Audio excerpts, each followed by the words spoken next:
հեծը, այսպես ասած, խլվել է, ու գործընթացը միջև վերջ ավարտված չի, մենք այստեղ էլ վիճարկումներ ունենք դատական կարգով, միջազգայինում էլ ունենք, ՍԴ-ում էլ գործ ունենք, վերջնական ավարտված չի, բայց խլելու process-ը քաղաքական էր, ընդհանրապես Սամվել Կարապետյանի քաղաքական հայտը տալուց հետո իրենք որոշեցին, որ հեծը պետք է վերցնեն։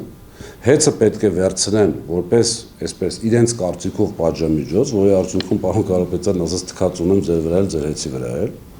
այսինքն հեծը որպես գույք, որպես, չգիտեմ, տարբերություն, հեծը վերցնեն, թե ինչ-որ մի այլ գույք, այսպես ասած։ Խնդիրը միանշանակ դարձավ քաղաքական։ Միանշանակ չկա այստեղ երկրորդ տարբերակ։ 50 քանից ցանց ունենք, բոլորի պետերին փոխել են։ Մասնաճյուղերի տնօրեններին բոլորին փոխել են բացի մեկից։ Հիմա երբ որ հայտարարվում է, որ դե ինժեներական համակարգում այսպես մարդ չենք փոխել, Երևան քաղաքում ղեկավարներին համարյա բոլորին փոխել են,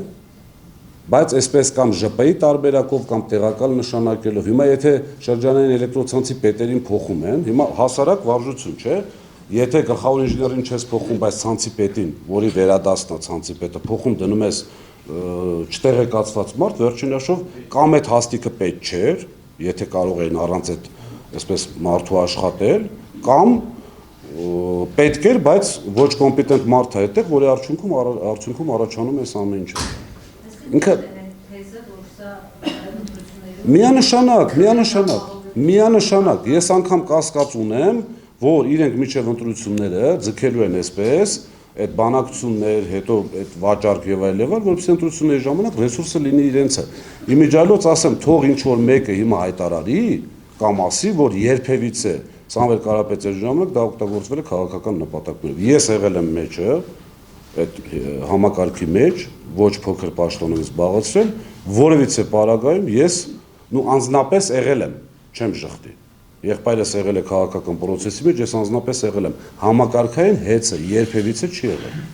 Երբևիցե սա քաղաքական process է Սամվել Կարապետյանի հեղինակության վրա ազդելու եւ այսպես իրենց կարծիքով թույլ չտալու, որպեսզի Սամվել Կարապետյանը